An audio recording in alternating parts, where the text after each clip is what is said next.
عليكم ورحمة الله وبركاته نحمد ونصلي على رسوله الكريم أما بعد فأعوذ بالله من الشيطان الرجيم بسم الله الرحمن الرحيم وتعاونوا على البر والتقوى ولا تعاونوا على الإثم والعدوان اللهم صل على محمد وعلى آل محمد ইসলামী আন্দোলন বাংলাদেশ ঢাকা মহানগর কর্তৃক আয়োজিত আজকে এই সম্মেলনের সম্মানিত সভাপতি নেতৃবৃন্দ সর্বস্তরের দেশপ্রেমিক ভাইয়েরা আমার, এখানে কেন আমরা উপস্থিত হয়েছি আপনারা ইতিমধ্যে জেনেছেন। ফরিদপুরে দুই সহোদর ভাইকে বেঁধে রেখে সারা রাত নির্যাতন করে অবৈধভাবে হত্যা করা হয়েছে। কেন হত্যা করা হয়েছে? তারা নাকি মন্দিরে আগুন দিয়েছে, অথচ প্রমাণিত তারা মন্দিরে আগুন দেয় নাই, তারা কাজ করতেছিল।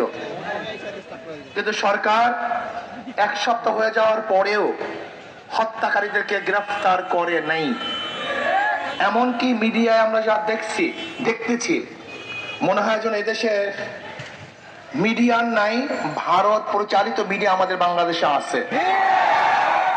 সব জায়গায় তো ভারত, কে এমপি হবে, কে মিনিস্টার হবে, কার চাকরির পদোন্নতি কখন হবে, কোন জায়গায় হবে, এ তো আমাদের দেশ নির্ধারণ করে না। এমনকি আপনারা জানেন আমাদের নৌবন্দরগুলি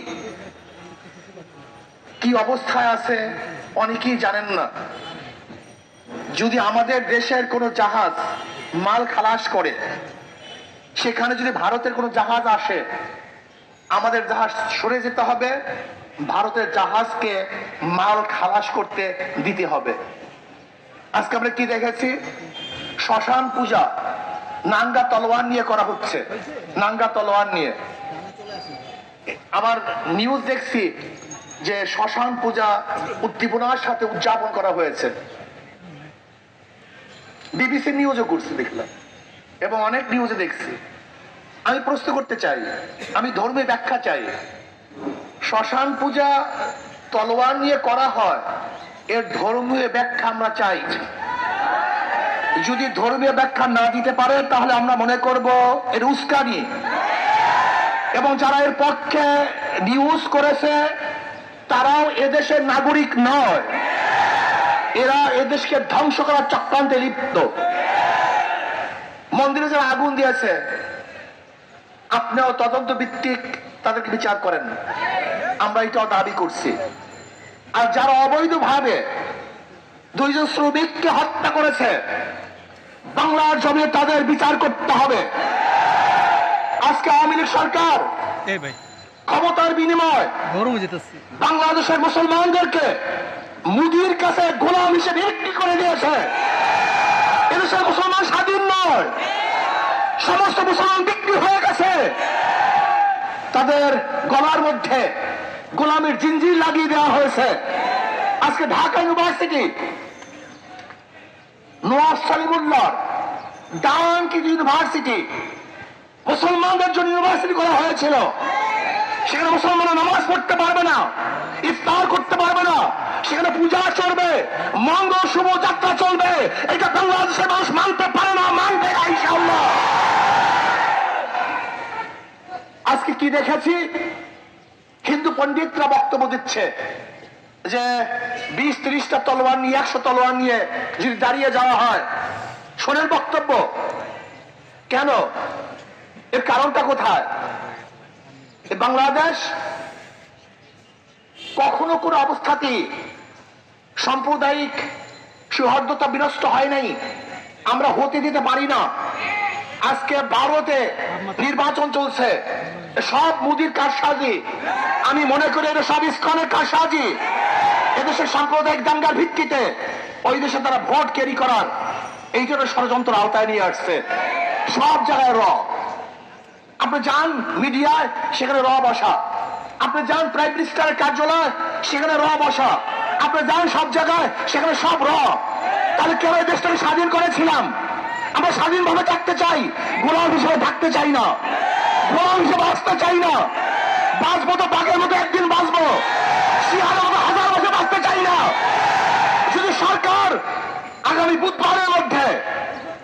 বুধবারের মধ্যে সরকার যদি দোষীদেরকে গ্রেফতার করতে ব্যর্থ হয়, তাহলে বাংলাদেশের জনগণ ঐক্যবদ্ধ ভাবে এমন আন্দোলন করবে, এমন কর্মসূচি দিবে, যে কর্মসূচি ফিরাবার ক্ষমতা সরকার রাখে না, মুদির দালাল রাখে না। আমি মনে করি এই সরকার জনগণের সরকার নয়, বর্তমান সরকার আওয়ামী লীগ সরকার মোদী কর্তৃক নিয়োজিত সরকার। কাজে মোদী কর্তৃক নিয়োজিত সরকার বাংলাদেশের জনগণ দেখতে চায় না, দেখবে না ইনশাআল্লাহ। আজকে শিক্ষার ব্যবস্থার অবস্থা দেখেন, কালকে রাত্রে দেখলাম সেখানে বিভিন্ন পূজা আশ্রার কথা নিয়ে আসা হয়েছে। আজকে আমাদের কোমলমতি বাচ্চাদেরকে ড্যান্স গান শিক্ষা দেওয়ার সম্পূর্ণ ব্যবস্থা করা হয়েছে। আজকে কোমলমতি বাচ্চাদেরকে কিভাবে প্রেম করতে হবে, বন্ধুদের সাথে কিভাবে হাত ধরে হাঁটতে হবে, সেই শিক্ষা দেওয়ার জন্য তারা প্রস্তুতি গ্রহণ করেছে এবং শিক্ষার সিলেবাসের মধ্যে তাও নিয়ে এসছে। কি চলতেছে? এইভাবে দেশ চলতে পারে না। আজকে আপনি দেখেছেন যে খাগড়াছড়িতে মৈত্রী সেতুর নামে ভারতের সাথে বিশাল সেতু করা হয়েছে। আজকে বিবাড়িয়ার থেকে বিশাল রোড ভারতকে দেওয়া হয়েছে। তার মানে তো এরকম মনে হয় যেন অচিরি ভারত এদেশ কন্ট্রোল করবে, এদেশ শাসন করবে, সেই পূর্ব প্রস্তুতি চলতেছে। আমি বলবো আওয়ামী লীগ সরকার, আপনি ক্ষমতার জন্য গোলামি করতে পারেন, কিন্তু বাংলাদেশের জনগণ কোন অবস্থাতেই ভারতের গোলামি করবে না, করতে পারে না ইনশাআল্লাহ। যদি রক্ত দিতে হয় আমরা রক্ত দেব, জীবন দিতে হয় জীবন দেব, জেল খাটতে হয় জেল খাটবো, কিন্তু বাংলাদেশের জনগণ কোন দেশের গোলামি করবে না, করবে না, করবে না ইনশাআল্লাহ। আমরা পাকিস্তান থেকে স্বাধীন হয়েছে, তার আগে ভারত থেকে স্বাধীন হয়েছে। প্রয়োজনে এই স্বাধীনতা রক্ষা করার জন্য আর একবার ইনশাআল্লাহ আন্দোলন করব, সংগ্রাম করব, এই দালাল সরকার উৎখাত করবই করবে ইনশাআল্লাহ। কাজে যদি আগামী বুধবারের মধ্যে দোষীদেরকে গ্রেফতার করতে সরকার ব্যর্থ হয়, আগামী শুক্রবার বাংলাদেশের প্রত্যেকটা জেলায় এবং প্রত্যেকটা মহানগরী ইসলামী আন্দোলন বাংলাদেশ জনগণকে সাথে নিয়ে বিক্ষোভ মিছিল প্রদর্শন করবে ইনশাআল্লাহ।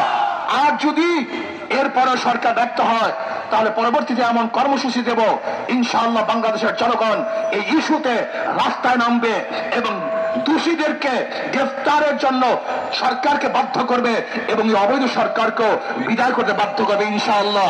আল্লাহ আমাকে এবং আমাদের সবাইকে এই মিছিল